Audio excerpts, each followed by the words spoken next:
everybody, welcome back to my channel. This is Dr. Ipshita. Today we'll be talking about squamous cell carcinoma. Squamous cell carcinoma usually is studied with basal cell carcinoma.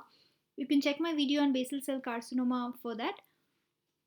So what are the 10 points we must remember about squamous cell carcinoma? Occurrence, this is not so common. Only 5 to 10% of eyelid malignancies are squamous cell carcinoma. Most commonly they occur in the lower lid. Even though they are actually 40 times less common than basal cell carcinoma, but more common than basal cell carcinoma on the upper eyelid and lateral canthus.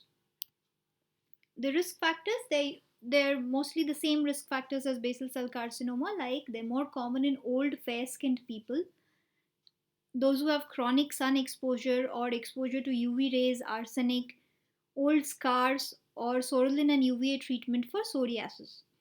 Other diseases which are associated include actinic keratosis, Bowen's disease, xeroderma pigmentosa, and in immunocompromised people like those with AIDS or who has undergone a transplant and is under immunosuppression therapy.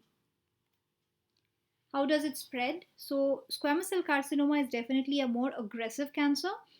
Metastasis to regional lymph node is almost 20%.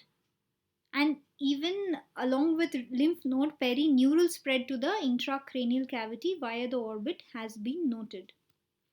Coming to histopath, it arises from squamous cell layer of the epidermis, as the name suggests. There are variable sized groups of atypical epithelial cells. The nuclei are prominent. There is abundant eosinophilic cytoplasm. We can see keratin pearls and intercellular bridges. So what are the clinical types of squamous cell carcinoma? This is a nodular variant. It's a hypokeratotic nodule and the nodules can have crusting, erosion or fissure. To differentiate from BCC, usually squamous cell carcinoma do not have any vascularization. This is the second type, the ulcerative type. It is a red base. The margins are sharply defined, indurated and everted borders are seen. And again, to differentiate from basal cell carcinoma, this does not have the characteristic pearly margins of BCC and telangiectasia is not present here. This is a cutaneous horn. They tend to have an underlying invasive squamous cell carcinoma. So after a clinical diagnosis, it needs to be confirmed by an incision biopsy. Next, how do we treat it? So surgical excision, radiotherapy, cryotherapy, or a combination of these forms of therapy as per the need of the particular patient is carried out.